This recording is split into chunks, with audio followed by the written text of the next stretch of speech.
ay rated SPG. Striktong patnubay at gabay ng magulang ang kailangan. Maaaring may masiselang tema, lengguwahe, karahasan, sexual, horror o droga na hindi angkop sa mga bata.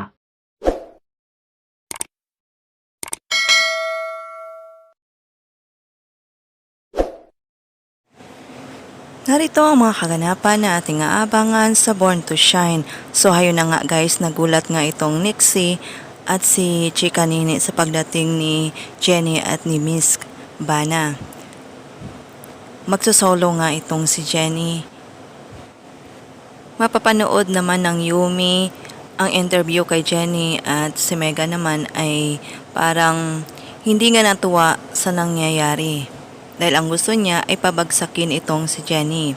Samantala, pupuntahan nga ni Nate itong si Jenny at may dala pa itong bulaklak. Humingi ito ng sorry. Abangan natin guys dahil dinumog nga ng mga tao ang first performance ni Jenny sa kamay ni Miss Coach Bana.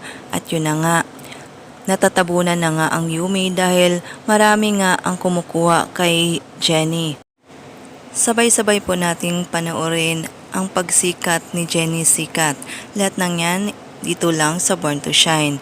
Maraming salamat po sa walang sawang panonood. Naway gabayan po kayo ng puong may kapal. God bless!